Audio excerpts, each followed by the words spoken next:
pollen. That's crazy. Well, it is the Midwest, and it is that time of year. Welcome to the 7 o'clock talk, and I am Dr. Miller, and this is Nurse Jessica, and we are here to represent Integrated Health of Indiana. And tonight we're going to talk about acid reflux and GERD and all of those wonderful things that people take proton pump inhibitors and all of that jazz for. You want to take a moment and tell them, oh, Yeah, the sun is too bright. I just got home, so we really didn't get prepared for this, but we wanted, at least I wanted, to be out in the gazebo because it's nice out. We haven't had a chance to be out here yet. So, yep, that helps tremendously. So, Jessica, hon, why don't you explain to them um, medically what we look at, or you guys look at for GERD and esophageal reflux? What do we look for? What do you look for? What are the common causes that you guys look at? All that stuff. Well, I mean, we don't really look for it, but they usually medicate it when you are complaining of burning, upper stomach pain, can't sleep, but it's usually caused from a lot of times you have a hiatal hernia or your hiatal sphincter doesn't close properly. So when you lay down to sleep, it comes up. So we usually try putting a wedge under you. Um, food, food's usually related. I think a lot of times people medicate acid reflux because they think they have too much acid. In reality, they probably have too little and they're not digesting their food well. So there's a lot of things that basically medically they look for, and they have what? How many different treatments for it do you think? Well, there's non-medical and there's non-surgical. So first thing they try to do is, if you have a really great MD, they change your diet, and then they ask you to put a wedge under your pillow and or to sleep, sitting kind of upright so that that doesn't come up. Um, Once you done that and they don't get any relief, they usually try like an acid reflux or a proton pump inhibitor, and then if that fails, there's multiple ones you can use, but once they all fail, then they usually try to do um, what we call a nissen, which they go in and they take your top of your stomach and they pull it up and they wrap it around the lower esophagus and they tighten it. And believe it or not, sometimes that fails, but that actually causes a lot of scarring. So now they do the new thing. They call it the Lynx procedure. They actually go in and they put in a bunch of magnets around the top of the stomach. And so as you swallow, it opens the magnets, and as soon as the bolus of food or water goes through it, it closes. But that's not reversible. So And we've had at least one patient with some of those because he couldn't swallow the Heidelberg pill, could he? yeah, he had a. I don't. He did not have the links. He actually wanted the links, but they can't. He had The Nissen, I Nissen, thought. and Yeah. he they couldn't revise it because it was too scarred. Yeah. So I mean, and that doesn't necessarily happen to everybody. It just happened to him, Him, and yeah. it can happen to people. It just depends on how you heal. And so when we look at gastroesophageal reflux, there are a lot of things. I mean, when I was asked this question and asked to present on it again, I looked at her and I laughed and I said, "How do you explain this? This field is so wide open that it's it's kind of crazy." So I thought we'd start very simply by saying gastroesophageal reflux typically can be, in this area, we see it mostly dealing with either bacteria that are not supposed to be in the body, adrenal stress, parasites, or just a crappy diet, which the crappy diet is the most common. So, getting back to that, a lot of people actually have H. pylori, Yep. which causes uh, it's a bacteria that lives in the stomach. When it's out of check, can actually cause peptic ulcer disease, which is basically an erosion in your stomach lining, which bleeds. So that the ulcers, um, and they also go on a proton pump inhibitor. And a lot of times those bleed, and they have to go in and do repair work. But So let's talk about first things first. If you eat too much food, it is normal to get some repeating and stuff like that. If as we were talking while I was driving, if you are on a proton pump inhibitor or an acid inhibitor, what happens to the food that you eat? so you want me to tell them how that works and why that's not good? So you have in your stomach lining, you have proton pumps, and those proton pumps essentially put out hydrochloric acid, and that basically helps digest your food. But you also that goes through your duodenum, and your duodenum actually puts a bunch of neutralizer in there so that stomach acid doesn't actually burn through your intestines. But if you take Protonics or Pepsid or things like that, Pepto Bismol, they all do the same thing. Um, you're actually buffering that, so you're neutralizing the acid in your stomach. So that actually causes all kinds of problems in some cases, because when you can't digest your food, a lot of times meat, and two, um, you don't kill the bacteria that you swallow that gets into your stomach that shouldn't go through your system. Well, and what happens to us is when you're taking those proton pump inhibitors, hydrochloric acid is your first line of defense.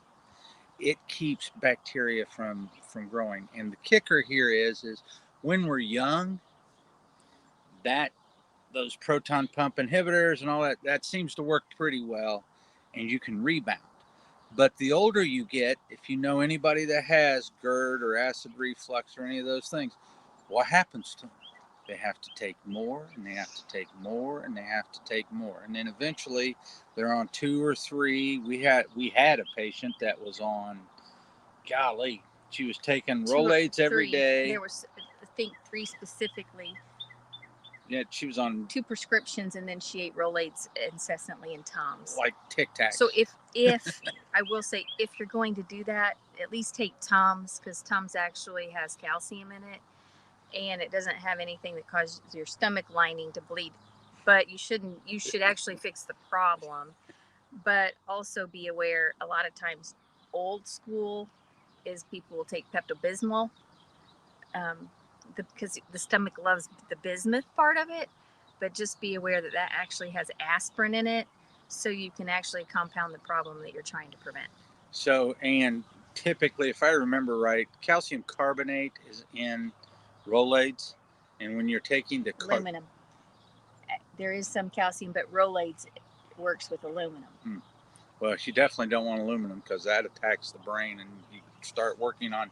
Just go Google Alzheimer's and aluminum, or Parkinson's, or neurodegenerative diseases. I'm gonna Google that just to make sure I'm right, but it used to have some aluminum. So regardless, when we're looking at this stuff, you really want to get to the bottom of it. So there are several things that can start to trigger acid reflux. And from a psychological standpoint, if you are in stress, if you're in fight or flight, that will start to degrade the secretory IgA in the stomach, allowing things to get through. So now you're starting to get systemic things. So we do a test called a GI map. Yes, ma'am? I was going to tell you what it has. The active ingredients now is calcium carbonate and magnesium hydroxide. So calcium carbonate, any Those are the carbonate active. form is a really crappy form. and it will keep you from doing your other minerals. So we do a GI map, and when we look at the GI map, there are several things to look at. And one of the things to look at is how the adrenals are going. And if you see, this is my key, so I'm always marking it up.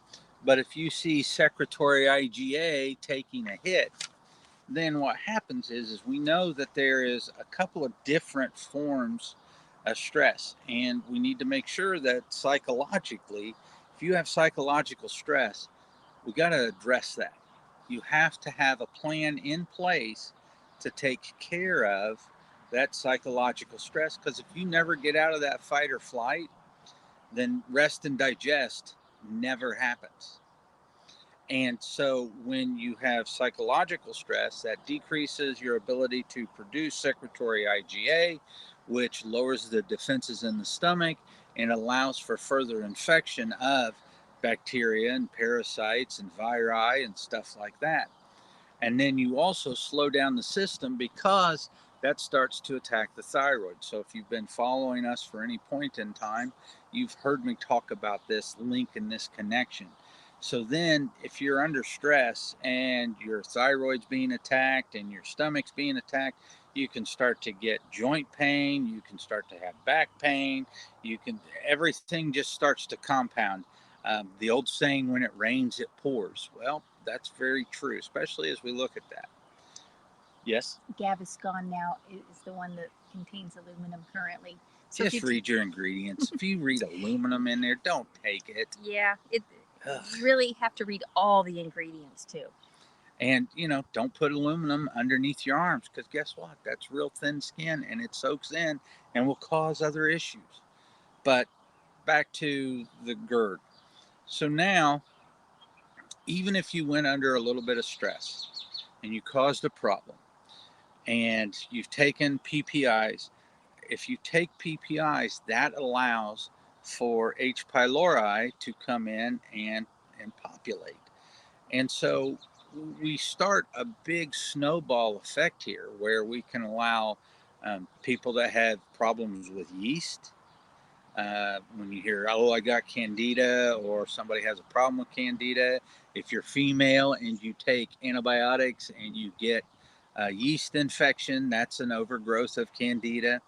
All of these things can start to happen, and that causes that acid reflux to get worse. And if you're on a PPI, the body naturally says, hey, I have to have this acid to break stuff down. So if I don't have really strong concentrated acid, I'm going to increase the volume of acid.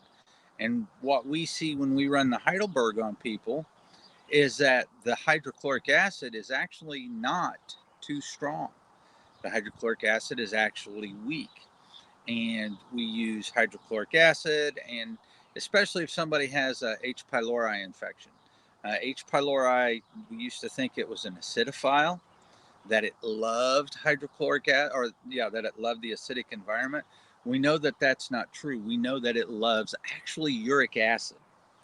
And so if you have high uric acid, then chances are you're going to get an H. pylori infection, because that stuff, the the enzyme in the H. pylori is sensitive to uric acid to the tune of one drop in an Olympic-sized swimming pool. So think about that. You take one eyedropper and you just put a drop of whatever into the pool. If that's uric acid, H. pylori can find it and will swarm it. So we look at that, how that happens. And so you have to have the digestive enzymes working. And if you don't have those digestive enzymes, and you don't have the hydrochloric acid, and you don't have all that stuff working, you really open yourself up to biofilms. So if you are taking a course of antibiotics or something, and you get done with the antibiotics and it comes right back, well, then probably you're dealing with a biofilm. You've done something long term, and now you got to break this down. So you can see how the acid reflux, especially if you cause it yourself with food, So if you eat a simple carbohydrate diet, lots of breads, lots of pastas, things that you can overeat, and you're drinking lots of sodas or alcohol does it pretty well to people too. If that is what your diet consists of, then you're going to have a very long, painful road to hoe. And just because you can drink alcohol doesn't mean you should. And just because you can drink soda doesn't mean you should. And so the next thing that can cause GERD, so we know stress can cause GERD. We know that a diet can cause GERD. But we also know that overgrowth of bacteria. So when we start to look at things like this, bacterial pathogens, when we start to see those happening, then we know that the H. pylori can be because of that overgrowth. And when you see things like that, that shows us this is another set of opportunistic microbes. And those opportunistic microbes, when they get into dysbiosis, they start to throw off the pH. They start to throw off the environment in the stomach, allowing things like H. pylori, allowing things like the hydrochloric acid to go out of balance. And when that happens, you have problems. If you're constipated, things back up and they don't clear out and it causes problems. If you have diarrhea, you're not in balance. So it's, as you can see, anything can cause anything. So can I sit here and say, hey, you need to take mastic gum for H. pylori because that's what causes um, GERD? No, I can't. Just to sit here and do a blanket statement is doing a disservice. But there are things that you can try. So if you have questions about GERD, if you want to do some things holistically, feel free to reach out to us and we can start to help you with some enzymes. But just be prepared that if that stuff doesn't work, then there's work to be done. And especially if you're like me, 52, a little overweight, not really working out, and I start to get acid reflux, then for me as a doctor looking at me, I get really scared because you're not doing a lot of the things that you should do, and it allows for a lot of opportunistic bacteria and things like that to take advantage of you, especially if you have a crappy diet. So it's one of those things that don't take it lightly because it will cause larger problems down the line, and we see it time and time and time again. Anything I missed there? So, So those are several of the things to start to look at and think about with GERD. And you can see wide how wide spanning it is. If I get acid reflux, it's not because of my diet, most likely. I've probably got an infection. If it's the typical American that is eating fast food and processed food, I'm going to go to diet first because that's probably what's causing it.